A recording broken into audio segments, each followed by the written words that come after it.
Olá, boa tarde, tudo bom? Meu nome é Luísa Mendes Tavares e hoje eu vou estar apresentando o trabalho A Experiência ao Ar Livre em São João do Piauí. Bom, basicamente esse trabalho vai apresentar três atividades que eu realizei com os discentes durante o primeiro semestre de 2023. Então, é uma coisa super recente. Essas atividades, elas foram realizadas no Instituto Federal do Piauí, campus São João do Piauí, que São João do Piauí está localizado no sul do Piauí, junto com a macro-região que engloba a Serra da Capivara. É uma cidade que tem 21 mil habitantes, então é considerada uma cidade pequena, tá? Bom, basicamente, esse trabalho trata do quê? O Campus São João do Piauí, ele tem 10 anos e ainda não possui um espaço apropriado para as práticas da aula de arte, no caso, no meu caso, com foco em artes visuais. Então, o professor ele é obrigado a conviver nesse espaço de sala de aula que não é propícia para as atividades que eu realizo, principalmente uma professora como eu, que tem na prática o fio condutor da sua docência. Então, eu realizei várias atividades ao ar livre e reuni todas elas nesse artigo.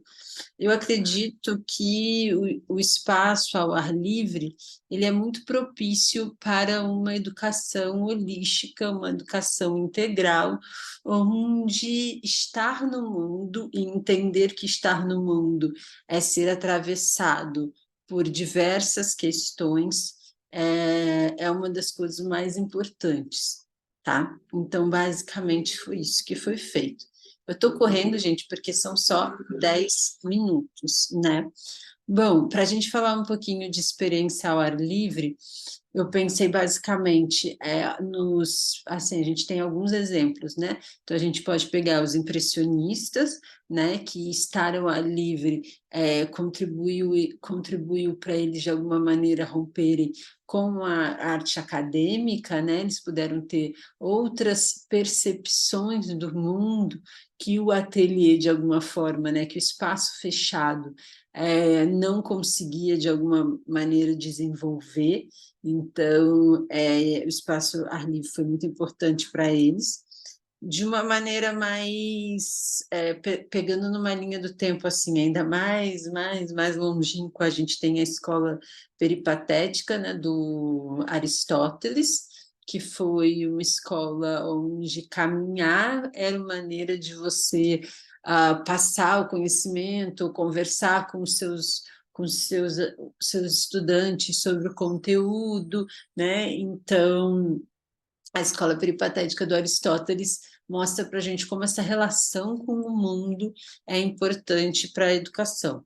A gente também tem esse exemplo de obra, né, essa instalação feita pela Residência Artística Móvel, que é um coletivo que contemplava a artista Raíssa Curti, que é uma grande amiga minha e uma grande artista, e eu sou apaixonada por essa obra, porque eu acho que essa obra justamente vai falar para a gente o quanto é, a escola está atravessada de conteúdos que às vezes a gente não consegue acessar por estar em um espaço fechado, né? E o quanto que o mundo é o nosso grande professor, o horizonte é o nosso grande professor.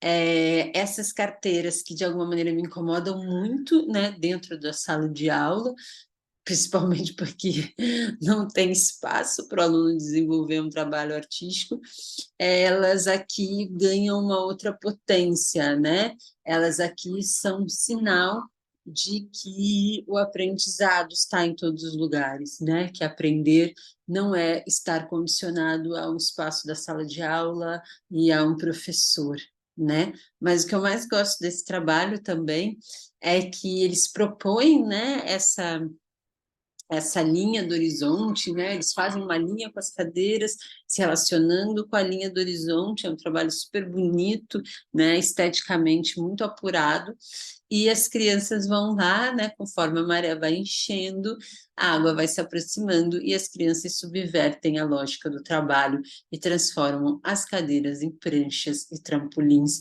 e eu acho que também é isso muito que a gente deseja, né? Quando a gente faz esse tipo de trabalho.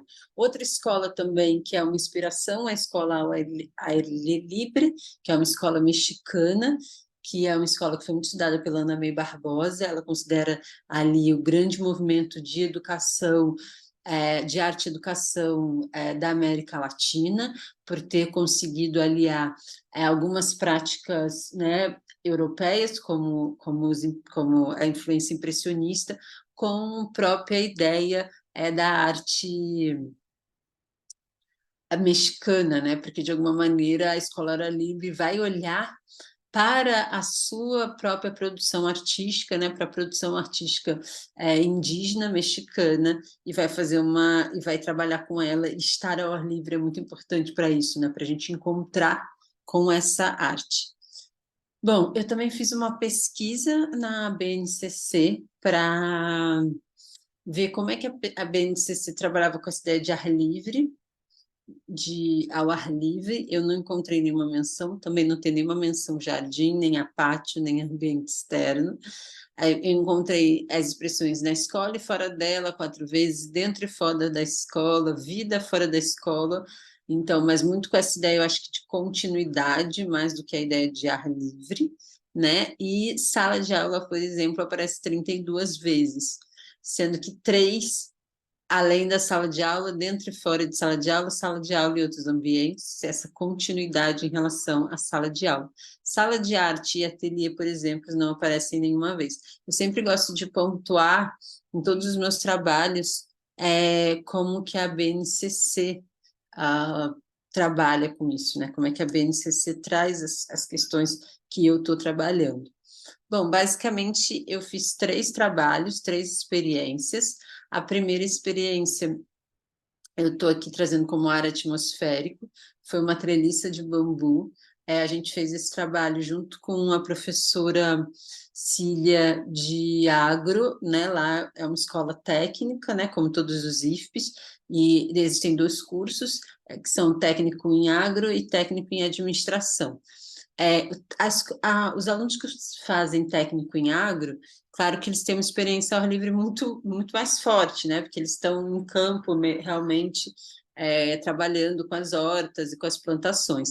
Ela estava querendo construir uma sala de aula e ela me levou para um espaço que para mim trouxe muito essa ideia de land art, né? Que é essa arte, esse movimento, né, dos anos 60, que de alguma maneira se preserva até hoje, né? Eu digo que talvez seja um movimento que persiste de uma forma muito parecida com como ocorreu nos anos 60, e aí a gente fazer essa inserção desse objeto, né, com elementos da própria natureza, na natureza, para demarcar de alguma maneira essa nossa presença e de alguma maneira formar e construir essa sala de aula, né? Tem uma sala de aula da professora Ana Branco, que é a professora de desenho industrial na Faculdade PUC-Rio. Ela trabalha com a ideia de metodologia da barraca, que é uma sala feita toda de treliça, com a ideia de que o externo e o interno estão sempre se entrelaçando,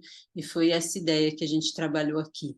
A gente começou construindo com palitinhos de bambu em sala de aula, para os alunos terem uma ideia de como eles iam trabalhar, e aí depois a gente foi ao ar livre para construir a treliça.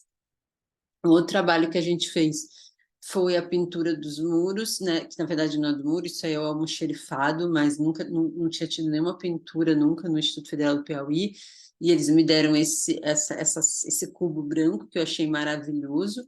Eu pedi para eles trabalharem com outros espaços, mas infelizmente eles não aceitaram nesse primeiro momento, talvez depois. E aí eu fiz junto com um grupo que eu faço parte, que é o NEABI, que vocês devem conhecer, que todos os institutos federais têm um núcleo de estudos afro-brasileiros e indígenas, e aí a gente construiu, a gente fez um concurso, infelizmente só 2 grupos se inscreveram, a minha ideia era pintar todo esse espaço, mas só 2 grupos se inscreveram, e aí a gente fez essas 2 pinturas. Claro que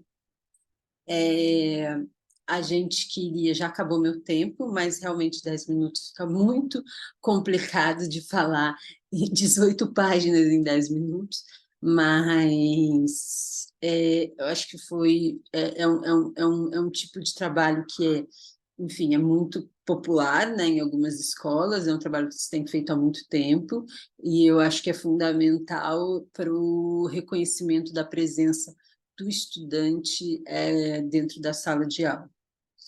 E o último trabalho, que também eu poderia falar 10 minutos só sobre ele, é um trabalho que eu fiz com o meu grupo de pesquisa, que é formado pela Marisol e pelo Gabriel, e a gente fez caminhadas por São João do Piauí, onde a gente foi registrando as manifestações artísticas que a gente encontrava, né? Então a gente tem, por exemplo, essa escultura de São João Batista, né, que é o nome da cidade, que fica logo no começo da cidade, né? É uma obra pública, e a gente também tem coisas como o Dom Quixote de La Mancha, que foi feito pelo mestre Dom Pascoal, que é um artista muito importante no Piauí, mas que é uma iniciativa privada, assim, do morador dessa casa, que chamou o Dom Pascoal para fazer esse trabalho na casa dele.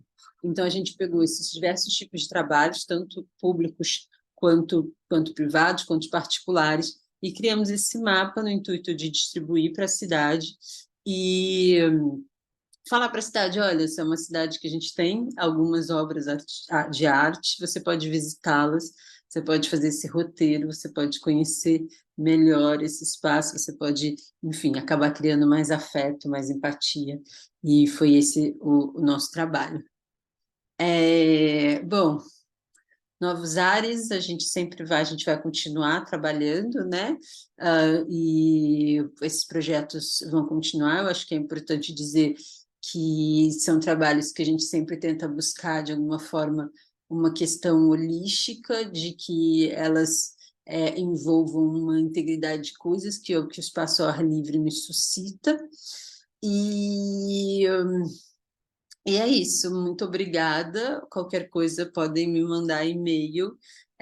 Infelizmente, eu não pude ir por questões de saúde, mas eu estou muito feliz que meu trabalho tenha sido aceitado e muito obrigada. E qualquer dúvida podem me mandar e-mail, tá bom? Muito obrigada.